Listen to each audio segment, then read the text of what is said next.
Eh bien, bonjour à toutes et à tous.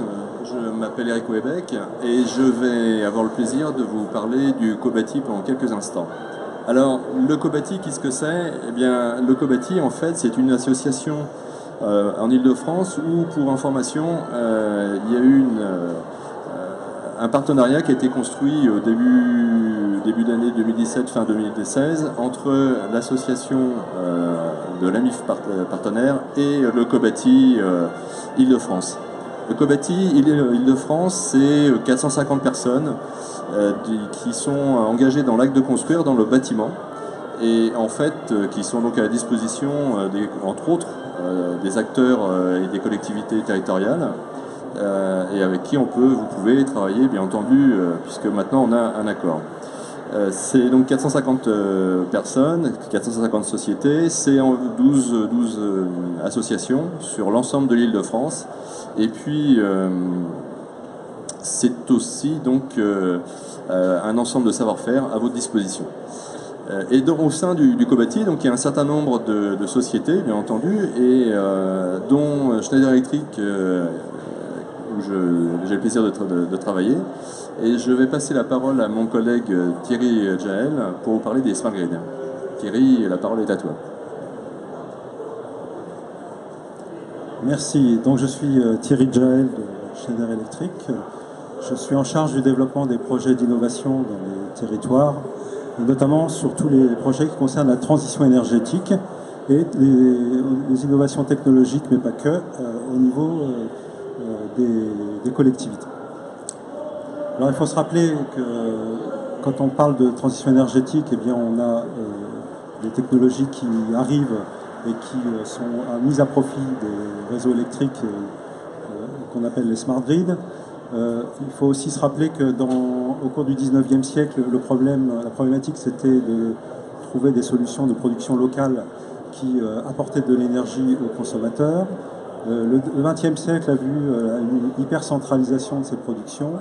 Et le 21e, grâce à des nouvelles technologies, notamment celle du numérique et des objets connectés, voit apparaître de nouveau une décentralisation de ces productions au plus près des consommateurs locaux. Et pour consommer localement au mieux, de la meilleure façon, aujourd'hui, eh bien, il s'agit de mettre en œuvre ces applications numériques au sein des réseaux électriques, mais aussi au sein des installations de consommation, notamment des usages. Alors, on parle de plus en plus de territoires à énergie positive. Un autre vocable consiste à parler plutôt des quartiers à énergie partagée, puisqu'on se rapproche beaucoup plus en disant ça des consommateurs.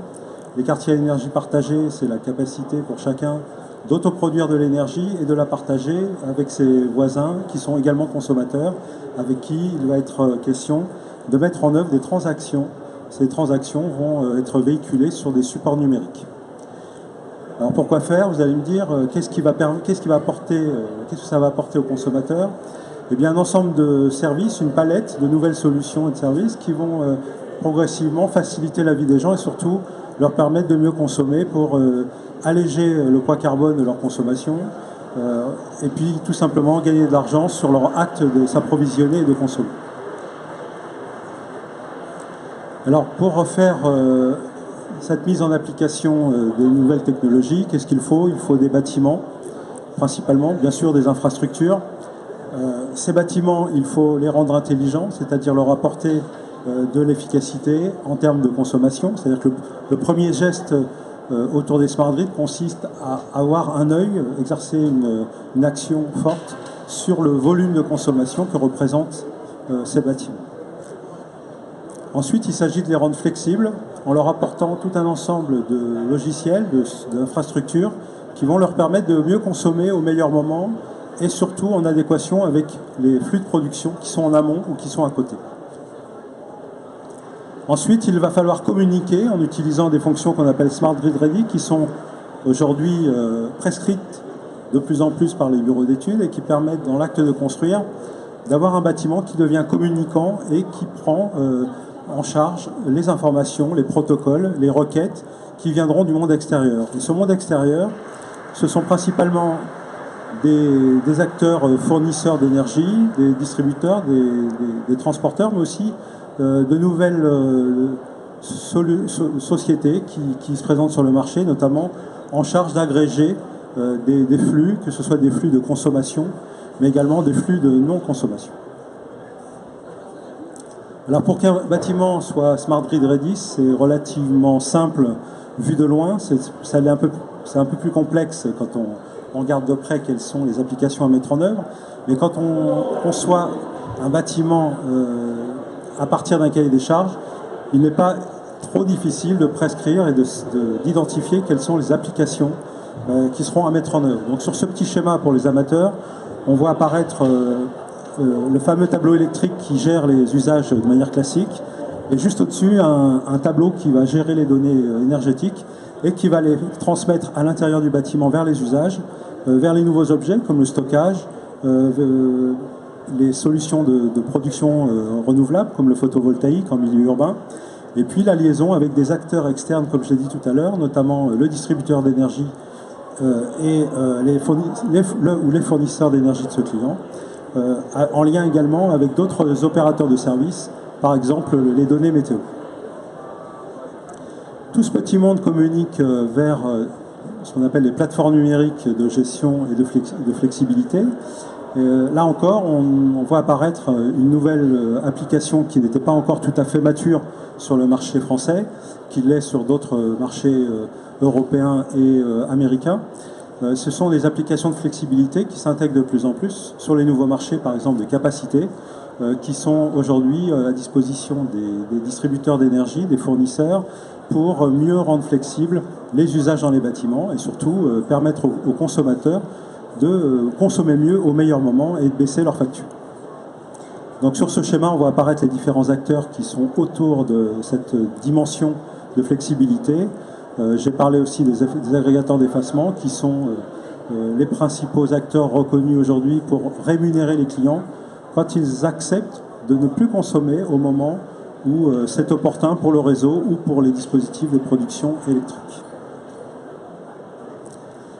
Pour une collectivité, il est naturel de tracer les flux d'énergie au sein de son territoire. Et donc, il est de plus en plus question de mettre en œuvre ce qu'on appelle les plateformes numériques de collecte de données qui vont non seulement collecter les données, produire des indicateurs, renseigner un maximum de personnes, et notamment le grand public, et puis par réciprocité pouvoir agir, c'est-à-dire envoyer des ordres sur des installations qui vont s'intégrer ou qui vont accéder à des programmes de flexibilité, comme je l'ai dit tout à l'heure, mais aussi à des programmes de fourniture, puisque de plus en plus les fournitures d'énergie vont être de plus en plus flexibles, de plus en plus dynamiques. Ça commence, on voit apparaître des offres chez les énergéticiens. Dans les quelques années qui viennent, nous verrons ce développement de manière plus massive, et on aura bien fait de concevoir des bâtiments flexibles et dynamiques à ce moment. Un œil sur un projet francilien qui nous a permis de développer toutes ces technologies. Alors pas seulement nous, aussi on est une dizaine d'entreprises à avoir collaboré sur un projet qui est pas loin de nous, qui s'appelle Issygrid, à Issy-les-Moulineaux. C'est un projet de démonstration qui a permis de mettre en œuvre tous les objets que j'ai évoqués tout à l'heure, que ce soit les objets du Smart Grid, les dispositifs de production renouvelable, les objets de stockage, les systèmes automatisés de pilotage de la flexibilité. Donc c'est un projet qui a eu lieu, qui a été mis en place depuis 2011-2012 sur le quartier d'affaires d'Issy-les-Moulineaux, qui se termine, qui est quasiment terminé. Aujourd'hui, on engrange les fruits de ces développements pour constituer un vrai catalogue d'offres sur étagère. Et aujourd'hui, les industriels qui ont participé massivement à ce mouvement, qui sont représentés ici, sont en capacité à proposer sur le marché les offres qui les concernent. Et donc Schneider Electric a développé un certain nombre d'innovations autour de la flexibilité et des plateformes numériques. Donc ce projet, il a poursuivi un agenda. Cet agenda, il a été séquencé de manière très logique. Et aujourd'hui, on est assez content d'avoir pu mettre en place au sein d'un quartier une véritable plateforme aujourd'hui qui démontre l'utilité d'un tableau de bord énergétique au profit bien sûr des exploitants du quartier, mais aussi au profit des consommateurs qui ont accès à un portail web et qui leur permet de visualiser la consommation de tel ou tel bâtiment de manière totalement anonymisée s'agissant des particuliers. Donc une autre illustration de ce portail. Alors, pour conclure, on peut se poser les vraies questions pour voir se développer ce genre de projet à l'échelle du territoire, des territoires. D'abord, des questions de savoir qui a investi dans les équipements. Donc, il y a une vraie question de financement autour de ça, c'est-à-dire que ces projets-là se veulent de plus en plus inscrits dans une dynamique commerciale. La proposition de valeur autour des services, elle se veut naturellement payante. On a fini l'époque des démonstrateurs où on avait une offre qui nécessitait d'avoir des testeurs, des expérimentateurs qui participaient bien volontiers à une expérience. Aujourd'hui, on est plus dans une dynamique d'offre et demande.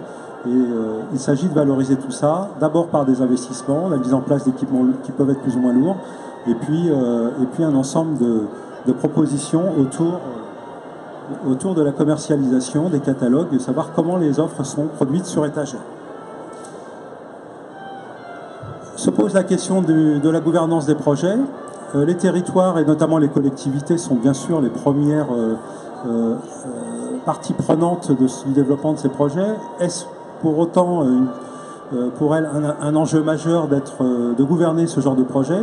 Il est fort probable qu'à terme ces projets deviennent de plus en plus collaboratifs, c'est-à-dire qu'ils embarqueraient plutôt des acteurs publics et des acteurs privés. Et puis bien sûr des acteurs du financement, puisque dans beaucoup de cas on retrouve des institutionnels comme la Caisse des dépôts qui participent copieusement au développement de ce genre d'application.